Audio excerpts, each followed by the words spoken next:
Lil Durk has been arrested and charged with for hire. Now, I want to back it up a bit. So previous to Lil Durk being arrested, there were 5 other men that were arrested late Thursday evening. Hey Val, good morning. Lil Durk is charged in a for hire scheme. We're working right now to get more details on this investigation, but we know the 32-year-old was arrested Thursday by U.S. Marshals in Florida and is being held in custody. Hi, this is Mandy. Breaking news from the rap world. Chicago artist Lil Durk finds himself behind bars in Florida. According to recent jail records, Durk has been taken into the Broward County Jail, facing charges that currently have him held without bond. What adds fuel to the fire is the timing. Just hours earlier, 5 individuals tied to his music label were taken into custody, allegedly part of a plot that's put Durk himself at the center of a storm. Now, let's rewind a bit. In the days leading up to Durk's arrest, those 5 associates were detained late Thursday evening. And from all appearances, Durk might be facing some very intense consequences. His connection to a crime that shocked the rap scene, the 2022 murder of Quando Rondo's cousin, Lul Pub, may finally be coming to light. If the allegations hold any truth, it could signal the moment that Durk's past decisions start to unravel in a dramatic, public way. This saga gained momentum last Thursday when federal authorities launched an intensive investigation. The Focus, a multi-city sweep targeting suspects thought to be linked to Lul Pub's murder, a tragedy tied to the wider OTF network, Durk's Collective. Authorities didn't hesitate. They zeroed in on 5 suspects: Kayvon London, Grant DeAndre, Dantrell Wilson, Keith Jones, David Brian Lindsay, and a man known only as Asa.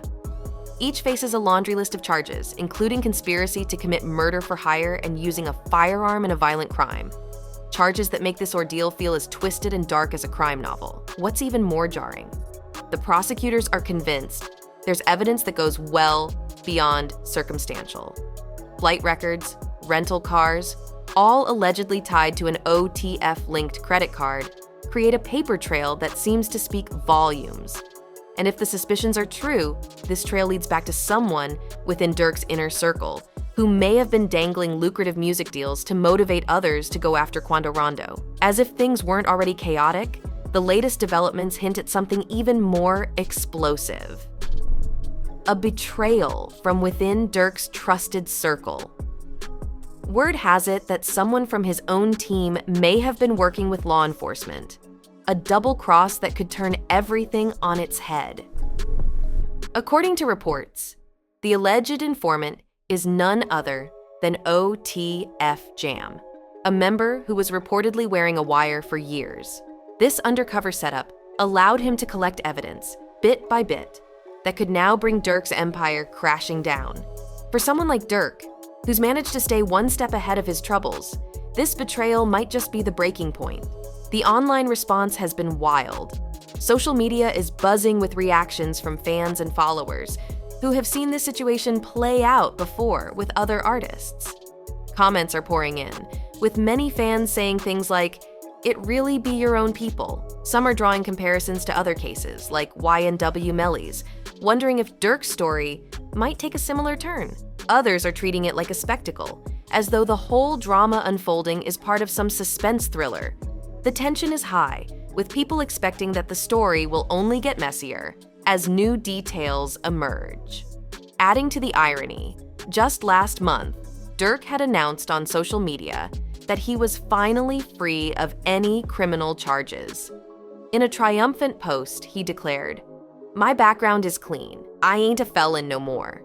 He even thanked everyone who'd supported him, expressing gratitude for the journey he'd taken to leave his past behind. But now, a mere month later, he's facing fresh charges, and this time, they might be the hardest yet to shake. What makes it even more tragic is that the alleged betrayal from someone within his own crew could be the very reason he's in this position.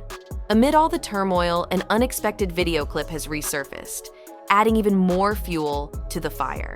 This clip, shared widely on social media, shows popular streamer Aiden Ross FaceTiming with Lil Durk. The two were casually chatting about Durk's music, with Ross grilling him about his track record. Aiden had just listened to Durk's latest track, and during the call, he couldn't resist mentioning the mugshots flashing in the video. He asked Durk directly, "So, all those mugshots, are they all you?" Durk, brushing it off with a laugh, simply replied that every single one was indeed his. At the time, this exchange came off as a lighthearted, casual conversation. But in hindsight, fans are interpreting it as a dark foreshadowing of what was to come. Many are pointing out the irony. Just as Durk seemed ready to turn over a new leaf, his past appears to be catching up with him in ways no one could have anticipated. The video, which started as a fun interaction, now feels like an ominous prelude to the storm currently surrounding him. For those familiar with Durk's journey, legal troubles have been a recurring chapter. His issues with the law began over a decade ago, with his first major scrape in 2011. From then on, it was as if he was marked. Arrests and court dates became a regular part of his life, shaping the artist and the person he would become. Growing up in Chicago's rough neighborhoods, Durk faced harsh realities that shaped him early on. By the age of 17, he was hustling not just for himself, but for his family, working any way he could just to keep food on the table. These struggles molded him, but also pulled him into choices that would haunt him, tying him to the gritty street life he was trying to escape. It's a story of survival, driven by the need to provide for loved ones. In his early years, as his responsibilities piled up, he found himself involved in Chicago's gang culture, joining the Black Disciples as a means of protection and community. Durk's life choices soon began catching up with him. The streets of Chicago, specifically Englewood, became the backdrop for some of his earliest run-ins with the law. The turning point came in October 2011 when he was pulled over, and officers discovered a loaded firearm in his vehicle. Though he managed to make bail, it was just the start of a string of incidents that kept him in and out of jail. Barely a year later, in 2012, he faced another setback, spending 3 months behind bars. That time behind bars seemed to stir something within him, pushing him to consider a different path forward. Realizing the cycle he was trapped in, Durk chose to focus on his passion for music as a way out. Determined to break free from the life that had held him back, he channeled his energy into creating music, posting tracks on YouTube and slowly building a following. This transition to music wasn't just about fame. For Durk, it was about survival. His early tracks, like Sneak Dissin' and I'm a Hitta, began to make waves, catching the attention of fans and industry insiders alike. In no time, established artists such as Chief Keef and French Montana started taking notice. And by 2013, Durk's career was gaining serious traction. As his music reached more ears, he dropped multiple mixtapes in 2013 alone, marking a shift that seemed to finally be taking him away from the streets. His growing fan base and influence attracted attention, even landing him a partnership with Def Jam Recordings. That same year, Rolling Stone named one of his mixtapes as among the year's best, signaling that his hard work was paying off. Yet, just as he was beginning to feel the rewards of his efforts, trouble seemed to follow him. Another arrest came, this time for carrying a loaded firearm as a felon. Despite the weight of the charge, his legal team managed to present witnesses that supported his innocence, allowing him to sidestep further repercussions, for the moment, at least. The highs and lows of Durk's life were relentless, with moments of success often shadowed by tragic losses.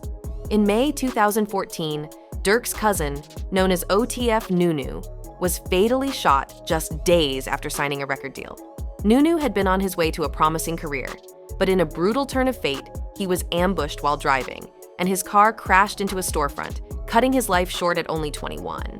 For Durk, losing Nunu was a devastating blow, but he didn't let it stop him. Instead, he turned his grief into fuel, pouring it all into his music.